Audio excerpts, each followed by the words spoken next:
Hey, Roger here. Our biggest online event of the year is about to happen where we take a volunteer, put them in the hot seat, build the retirement plan on air, and then share the results with you live. This is all coming soon, and you can register for Retirement Plan Live at livewithroger.com.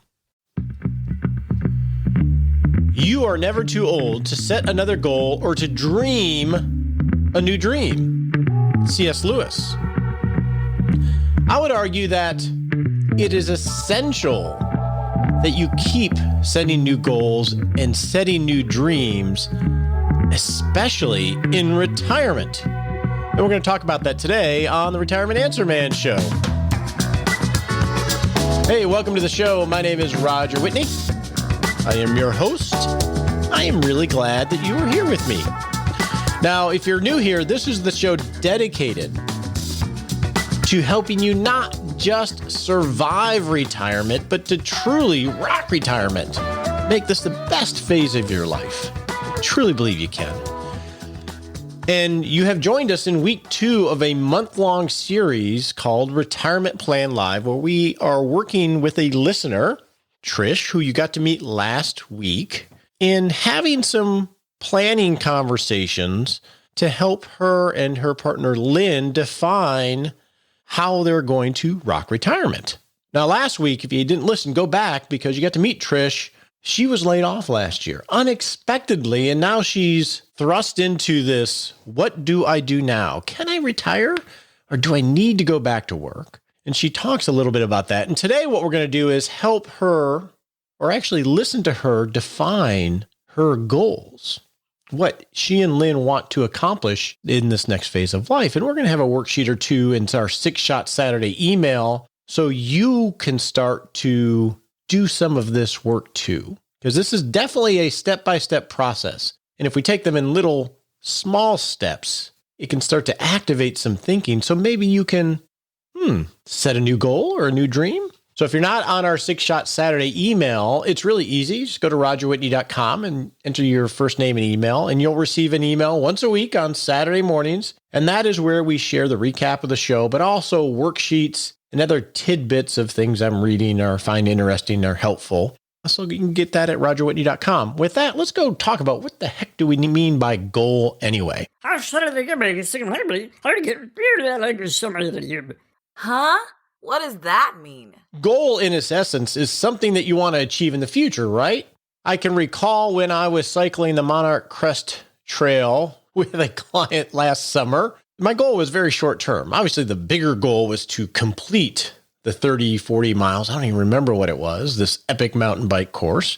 But most of the day, my goal was to get to that tree, to get to that rock without falling. They were very short-term goals. But the bigger goal of that day was really for me living out one of my top 10 values, which was, well, actually 2 of them. Well, actually it encompassed a lot of them when I look at this. Freedom, fitness, positive attitude, adventure. And the adventure was the one that I thought of. Continuous improvement. I'm just reading off. I have a plaque with my goals. Quality relationships. I was with a great person. My goal was to get to that rock or get to that tree or to finish this epic mountain bike trail. But really, the goal came from me living out my values of creating the vision or creating the future state of who I am, the future version of who I am.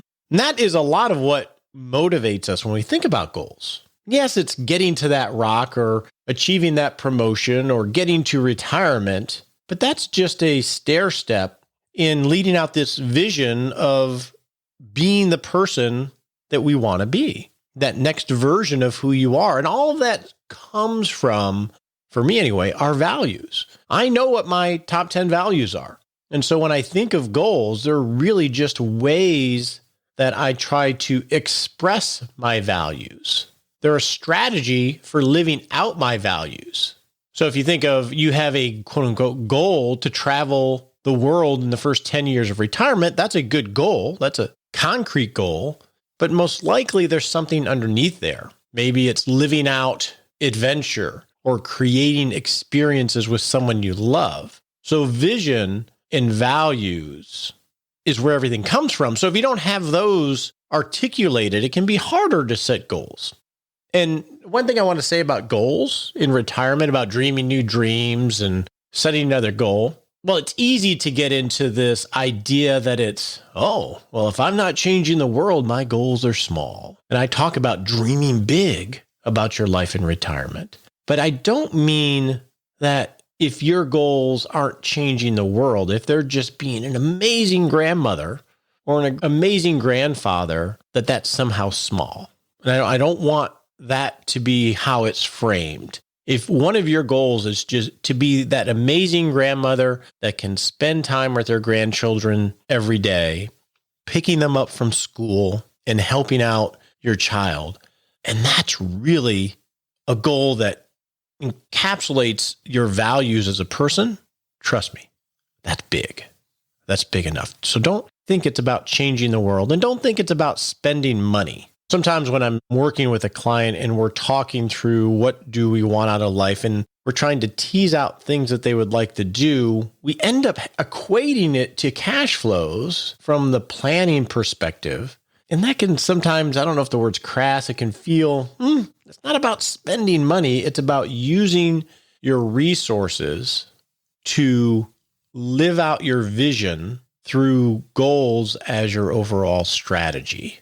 So that's when we think about goals, start with the vision end of it. And we'll have a worksheet in 6 Shots Saturday. And perhaps I'll check with Nicole. Maybe we'll put one of the videos in the course on vision in 6 Shots Saturday so you can get a little idea of how our masterclass works in the Rock Retirement Club as well. Because in the Rock Retirement Club, we have a cohesive course where you can go step by step. And in the goals section, we actually have 2 modules, one on creating your vision and your values, and then putting numbers to those in what we traditionally think of as retirement goals. So we walk you through that step by step. So with that, let's switch over and let's have a conversation with Trish about what her goals are, because I don't think she has much problem dreaming big.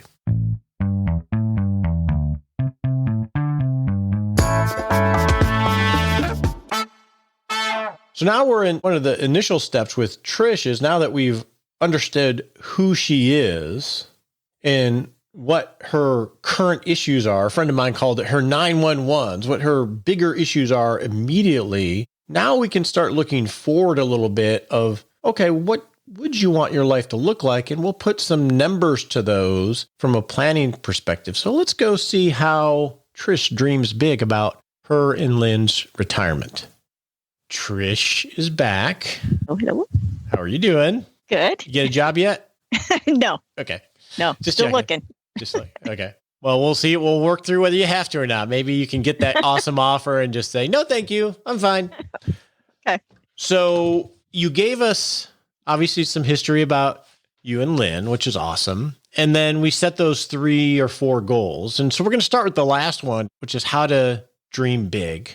And we're essentially going to create a retirement plan or a cash flow model, right? Because dreams become cash flows and then we have to look at the resources. So we're going to start off with the dreams, okay? And I'm going to ask you some questions. And I know you've done a little pre-work, but my only counsel here is don't be reasonable, okay? I can do that. It doesn't mean you get it just because you say it, but I would prefer that the first iteration of your dreams relative to resources not work. And does that make sense? Yep. What I have found is sometimes we limit ourselves before we even explore. Because if it doesn't work, then what that will help you do and help me do is figure out which ones are really important to us so we can negotiate. You can negotiate, you and Lynn can negotiate with yourselves to focus on the things that are really the big important things. Because sometimes we throw things out there and we think they are, but if we don't have a trade-off to compare it to, we can't really make that decision. So good. I'm glad you're excited to dream big because a lot of people have trouble with that. So we're going to do some rounding on numbers for time's sake and the fact that this is the forum that it's in. And so the way I would think about this, Trish, is in 3 categories. So if you think of a castle, right? That's you and Lynn. You're in the castle And there's a moat around your castle. And the moat is the base needs that you need to have a good life. So that moat is going to help protect, obviously, housing, utilities, food. But within the castle, you also want to have some light travel, some filet, some wine, or your preferred beverage. You want it to represent a good life, not rice and beans. I don't mean that when I think of needs. I think of this is the good life.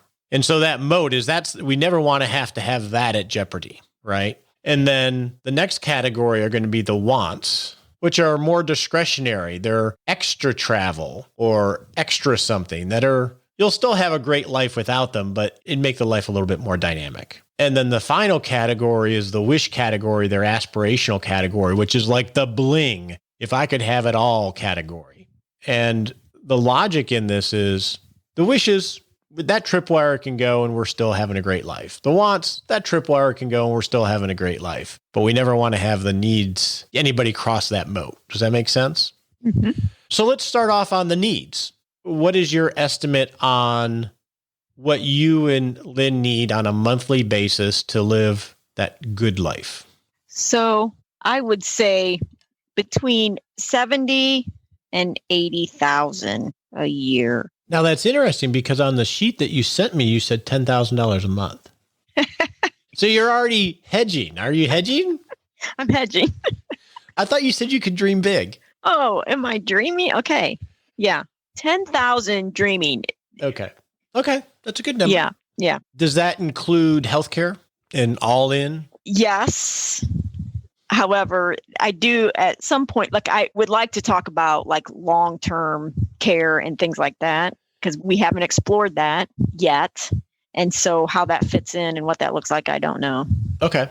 We'll make sure we'll talk about that. That'll be in our last session of this month. So we'll definitely talk about long-term care and those hedging against risks. But one of the first things I think of with you is you're 51. And I'm assuming if you dream big, you could retire today, right? Right. So healthcare before Medicare is generally a huge issue with people. Do you have an idea of what that would cost, or do you have a solution for that, I guess, that you know of? Yes. So because I was able to retire from Company X, I am able to get their retirement. And so their retirement cost to me will be $208 a month. And then Lynn, who's continuing to work, I think that she spends around under 100. And that will continue until you qualify for Medicare, your benefit? Yes, mine will. I think hers will go up once she retires a little bit until she hits 65. Okay. So that is awesome, by the way. It is. Okay, good. Yeah.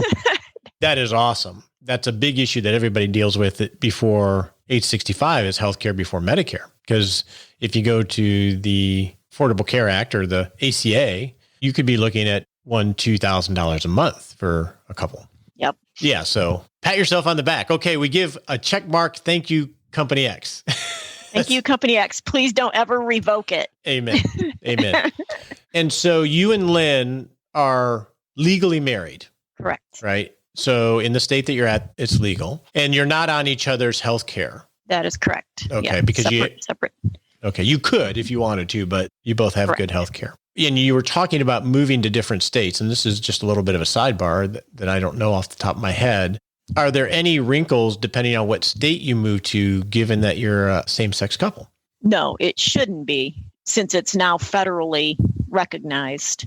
I don't believe that. Okay, so it's all even throughout the states. Yep. Okay, I wasn't No matter sure what on state you're in. that, so I wanted to check on that. Okay. And so $10,000 a month. What else would be in the needs category? Out of that 10,000 would be cars, cars every 6, I believe, years. So you factored in the fact that you'd be buying a car every 6 or so years. Do you normally buy cars or finance cars or lease cars? The last cars we bought with cash. And I think we both have been saving up to be able to do that again. So that will be the plan. But okay. So the $10,000 a month is you're basically creating a monthly payment that creates a sinking fund to fund the car every 6 years or so.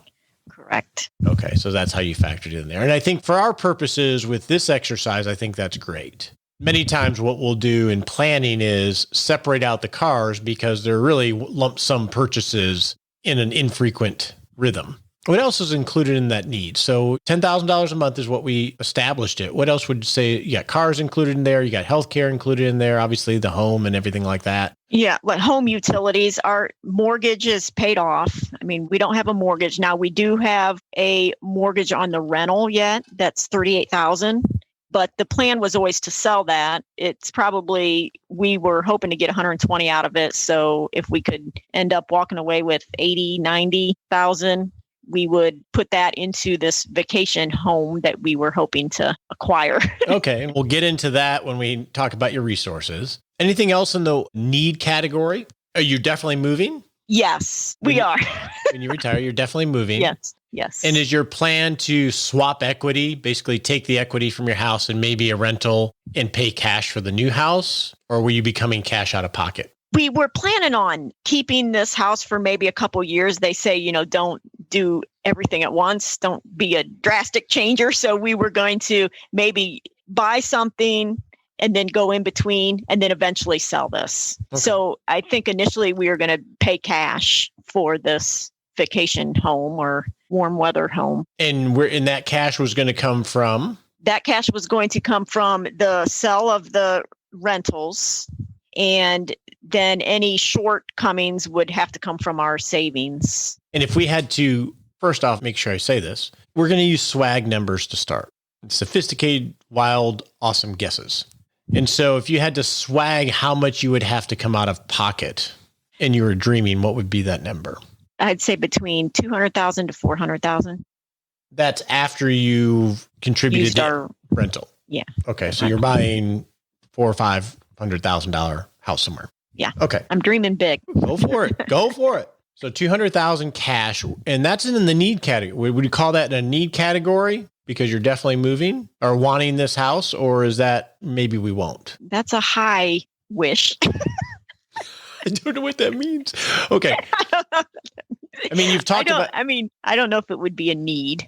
Okay. I mean, we could stay here and eat beans and rice if we had to, but that was always a big wish of ours to be able to move to warmer weather.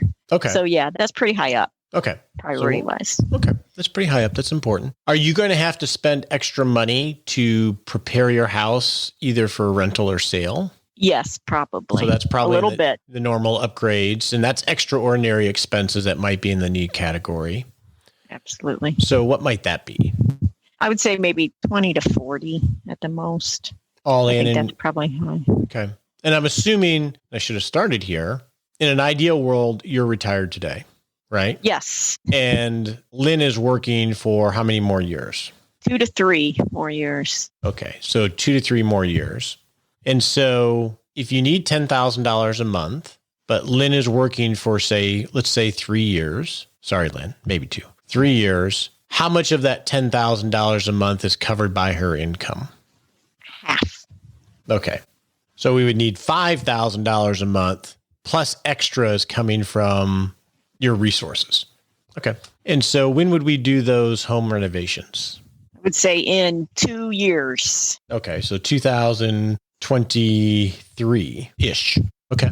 We got healthcare included. We got home improvement. Any other things in the need category that you just know are going to have to happen? Utilities. And that's all included in that 10,000 number probably, right? Yeah. All the insurance stuff is included in there. Okay. Yeah. Let's go to the more discretionary things, the wants.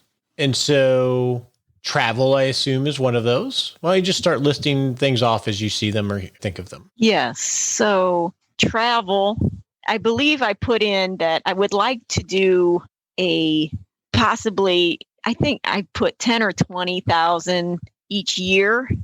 And then big travel, which would be 30,000 or more.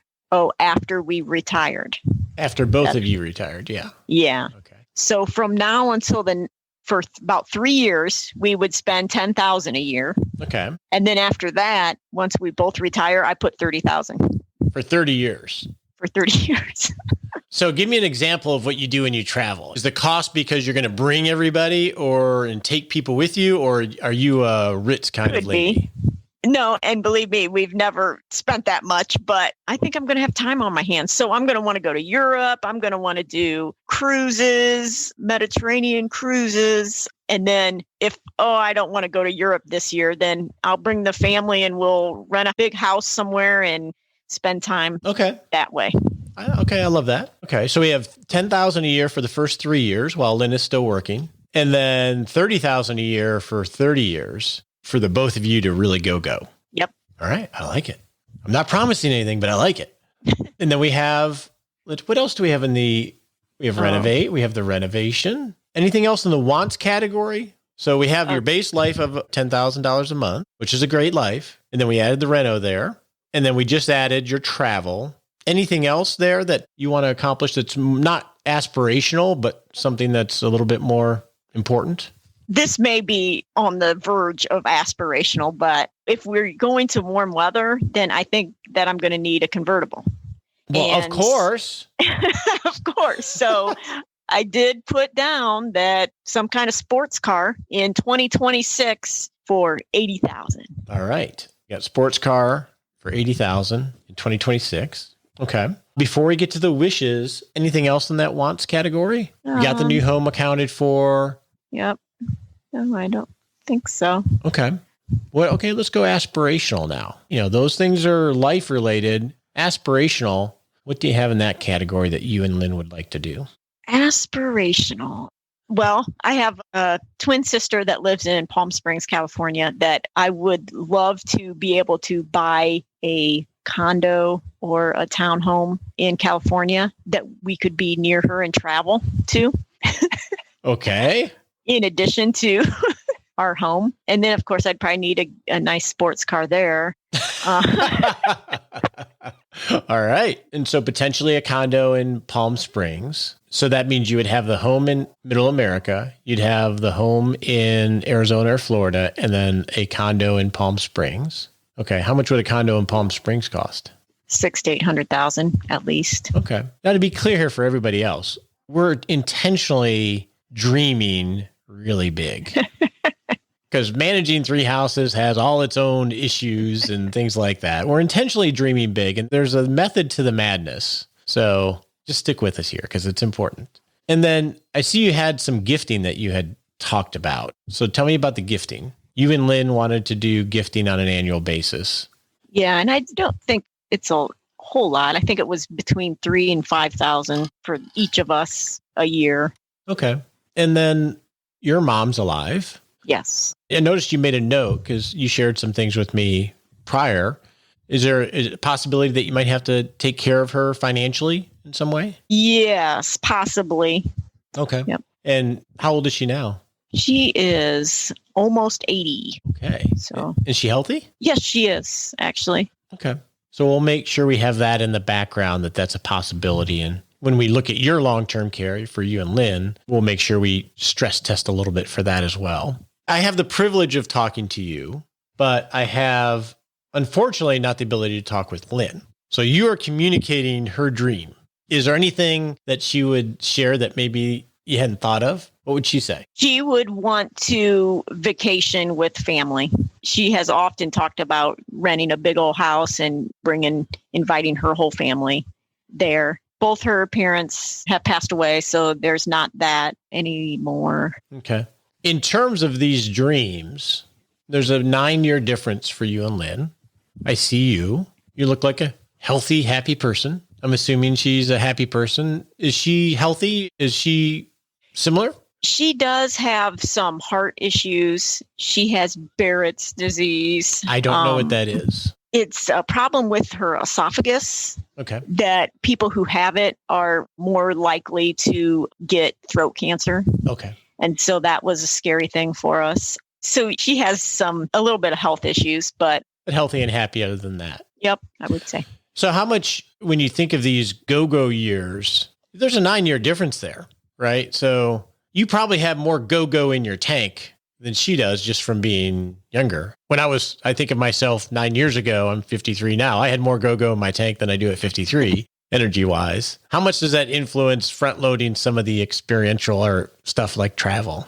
I think it absolutely does. Yeah, we want to get it in as soon as we can while we still can do it for sure. But I will tell you, she can run circles around me. So I'm not too worried about it.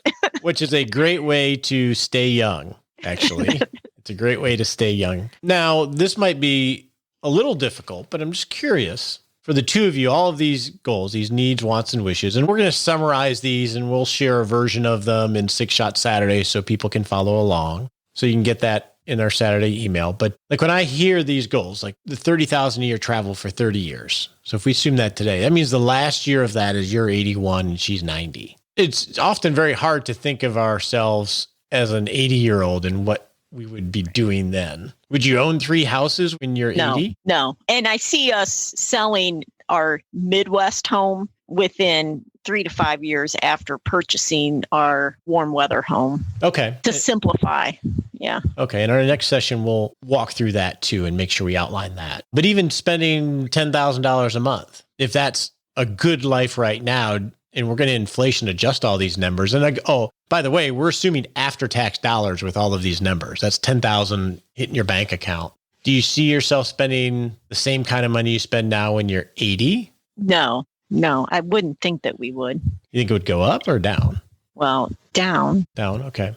Because we may want to factor that in and we can play around with that. Because if you think of especially at your age, because we have a longer time frame, assuming you can retire at age 51, of if we assume you live to say 91, that's 40 years of compounding of inflation. Yes. That gets to be a pretty big number. I know. It scares me.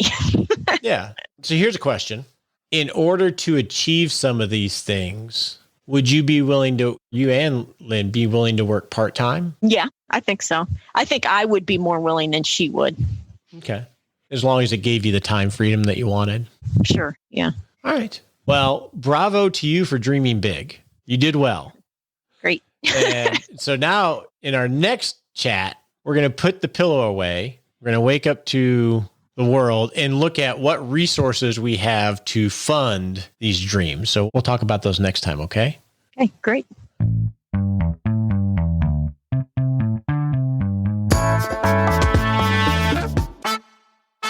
As we walk this case study with Trish and Retirement Plan Live, I still want to make sure that we address your questions because this show is all about you. And so let's bring Nicole on and let's answer some of your listener questions. And by the way, if you have a question or something that you'd like addressed on the show, you can go to rogerwhitney.com/Ask Roger, and we will try our best to address the issue or the question on the show and appreciate all of your feedback.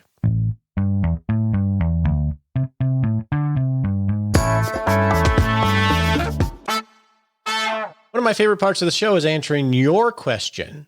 And if you have a question, you can go to, where can they go, Nicole? What's the URL? rogerwhitney.com/Ask Roger. /Ask Roger.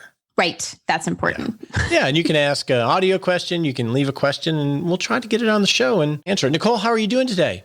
Great. How are you? Good. Do you have your countdown timer set? It's the 13th of January. Something big happens in 9 days. Really? Yes. 13th, 9 days. It's Tracy's birthday. Did you get her something? Who's Tracy? Tracy is our community activator yes, it is Tracy's birthday. It's Tracy's birthday and my niece's birthday too. It's such a big day. Someone else has a birthday on that day. I don't know who it is. Kind of important. Yes, it's my birthday. It's my birthday. Yes, I better get you something. Well, usually you put, hey, Roger, it's your birthday. Go have fun on my calendar or something like that. That's all you have to get me. Would you like me to do that for you? I'll be out of town, actually. I'll be in Florida. That sounds like a good place to be on your birthday. Yes. Fort Myers. We're going to have a meetup in the RRC on the 23rd, actually. But for now, we have some listener questions. So why don't we get to those?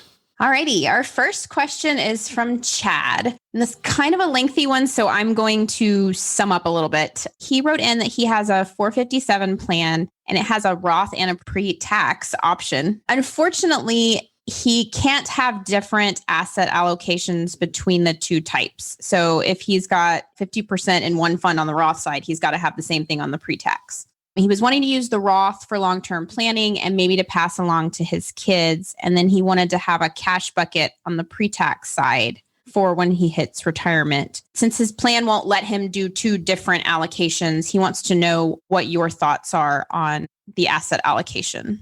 And I've seen this happen a few times, even in 401ks. When you choose an allocation for your 401k, it spreads it across all of your assets. And then now, because Roth 401ks are becoming more popular, sometimes the systems apply that allocation to all of the assets, whether it's Roth or not. And in this case, it sounds like it's that way with the 457 provider. So 457 is generally a qualified plan that certain organizations are able to use. And it sounds like what he's trying to accomplish here is Chad wants to have a much more aggressive allocation with his Roth account and a different allocation for his pre-tax account, because his Roth account is going to be really, really long-term, and that's very normal. And the system doesn't allow it. My first thought, Chad, is why don't you just roll it over to IRAs? You can do that with 457 plans if they're qualified. And that would give you the freedom to pick the allocation that you want for each one of those. If for some reason there's some quirk in your plan, and qualified plans and non-qualified plans can get quirky, and you're not able to roll it over for every reason, my suggestion would be to focus on the liquidity issue first. So if you don't have an option except keeping it there and having one allocation, if you're going to be drawing money from the account, focus on having the liquidity there, whether it's in an insured cash fund or what have you. And if you're not going to be drawing money from it, what I would do is create an aggregate allocation that encompasses both allocations that you want to have in the right percentages. So it's going to take a little bit of math where, okay, let's say I had $50,000 in a Roth, $100,000 in the pre-tax. I wanted a 60-40 in the pre-tax and a 80% stock, 20% bond in the Roth account. And then you would blend together what that would look like as one portfolio and just implement that. That's another way you can work around it. It ain't pretty. It ain't perfect. But if that's the only option you have because you can't roll it over to an IRA, then that's what I would do. Sounds complicated. Yeah, it's a little bit of a pain. Well, I will throw in his PS. He said he loved the podcast and he's a longtime listener. Well, that was the most important part. Yeah, I know. Oh, thank you, Chad. All right. Our next question is from Robert. And he says, I listened to your podcast on my train ride to work and I've learned a lot from you. Thank you. I have a question regarding my mother-in-law. No mother-in-law jokes here. She is the best. That's very cute. I like that. He wrote in that she's 91 and she's getting more forgetful. So they're kind of in the point where they're trying to help her out with her accounts and getting her house ready to sell. She's got 3 IRAs that are in annuities. And the advisor on those accounts suggested to his brother-in-law that he cash out 1 IRA per year for the next 3 years. So he wants to know if that sounds like good advice to you. And I think he says that the advisor is suggesting that it will lessen the tax burden. Right. I don't know, Robert, but let's think through this a little bit. So we have 3 adult children. So I'm going to assume there's 3 beneficiaries when awesome mother-in-law passes. And I don't know what her time frame is in terms of life expectancy and how healthy she is. But it sounds like you're selling the house. She's a little forgetful, so you're working to help her out. And I'm trying to put myself in the place of the advisor as to how they would recommend this. So first, these are in annuities within IRAs. So annuity, depending on the types of annuities, they're going to have some quirks to them. Maybe they have death benefits. Maybe they have income riders that if you surrender it, you lose that income rider. So those are all little gotchas that might... Important details. Yeah, that you might say no. But let's just go to his core advice of, hey, why don't you liquidate 1 IRA per year to lessen your tax burden, is essentially what the advice is. So why would that make sense? Well, I could think of maybe awesome mother-in-law doesn't really have any income other than Social Security and RMDs. So if you liquidate an IRA and pay it out, maybe it's small enough that it's in the 12% tax bracket. So she's only paying very low tax on the distribution. And if she didn't do that and she passed away, then it would go to the 3 adult children and they would have to take out their portion for 10 years. And maybe they're in high tax brackets because they're high income earners. Maybe there's some logic there. My suggestion would be, Robert, is have him or her demonstrate the numbers behind the advice. I don't know how this is necessarily in your mother-in-law's best interest, but if we're looking at this multi-generationally for the beneficiaries, because awesome mother-in-law has a very short life expectancy, I could see a possibility of how this might work. But if the advisor's making the recommendation, have him show the numbers in detail. That will help you understand the logic behind this. And also, which is always a good idea, is what would be done with the money, and just look for incentives. When someone gives advice about anything, you always want to follow the incentives. Oh, make sure he's not trying to get you to invest it in something else. I don't know. I'm not saying that about the advisor, but in general, when someone's telling me when I'm getting my oil changed, then they come out and show me the air filter and say, oh, this is dirty, you might want to replace it. That may be true, but also they're trained to do that. Follow the incentives. So just be aware of that part too, but don't let that, I'm not assuming that intent, but just make them show you the numbers.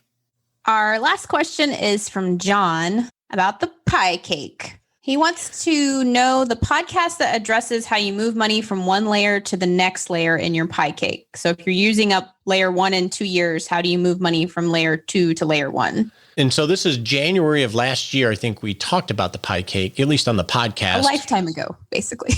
It feels like it. Yes. Yes, it does. And then we've had a number of trainings on it inside the Rock Retirement Club on how do you actually do it. So John, when you're setting up the pie cake, which is delicious, by the way, you're basically pre-funding your life expenditures year by year. So let's make the assumption in year 1, you need 100,000, in year 2, you need 100,000, and so forth. So if you wanted to create a pie cake that had 5 years worth of consumption pre-funded, it'd be $500,000.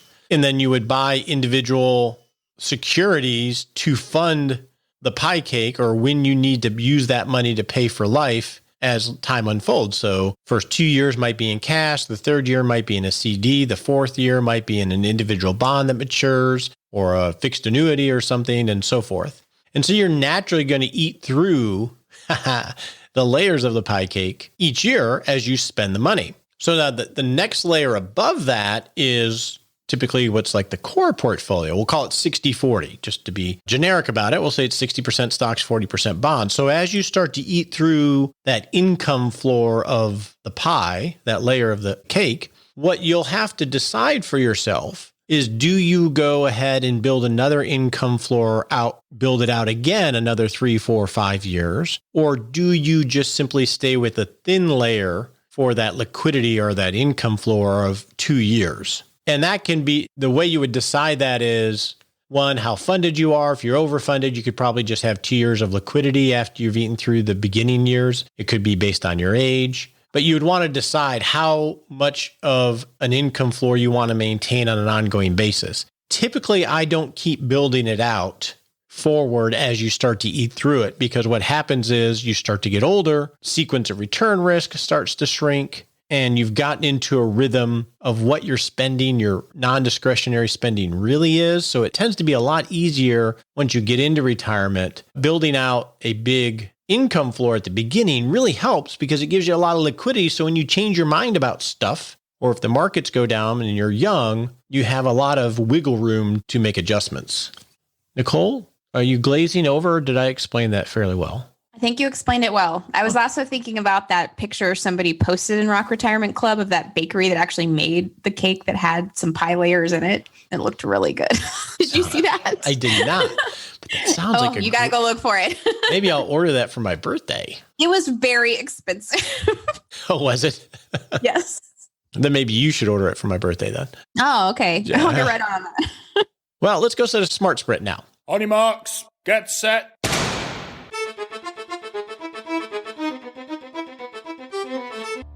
And we're off to set a little baby sprint we can take in the next 7 days to rock 2021 and retirement. So a good thing to do this time of year, if you haven't done it already, is to think through your spending for all of 2021. Doesn't matter whether you're retired or not. You know what your normal spending should be, and then start to map out what those extra things might be. Maybe you're rescheduling that trip to Italy that you couldn't do last year, and that's coming up in June. Well, now's the time to start to dial in the costs of those extraordinary things that you're going to be spending money on in 2021, God willing. Is that a real example? Are you really going to Italy now this year? Actually, that is a real example, but it's not me. We're not going to Italy this year. Yeah, it is a real example, though.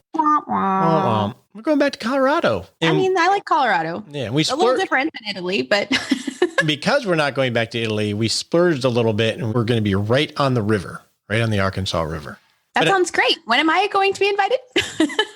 You're all invited. Great. Yeah. I don't babysit though, I don't think. No, I didn't ask you to.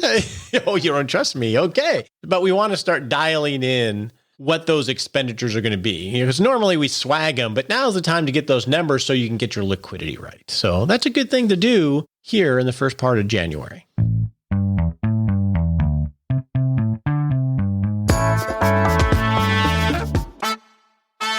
By the way, I would totally babysit your kids. I wouldn't know what to do with Dawson. But Archer and Henry, well, let's see. In the summer, so he'd be 1. Yeah. I feel like 1 is kind of a tricky age for some people. Yeah. The river is a little swift. Yes, I would not like you to let him just hang out in the river. You could be like Moses. We'd put him in a little basket and just float him down the river. No, this conversation needs to be over. Okay. I hope y'all have a wonderful second week of 2021.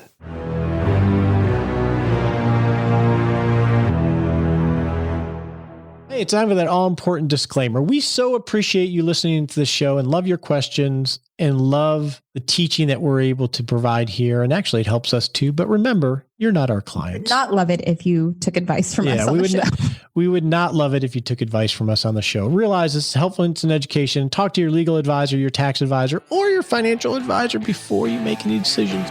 We appreciate you joining us today for this episode of Retirement Answer Man. Be sure to visit rogerwhitney.com/answers to access the Retirement Answer Library with over 30 checklists to help you make the most of the only life you have. Remember, you have more power than you realize to create an amazing life starting today with Retirement Answer Man.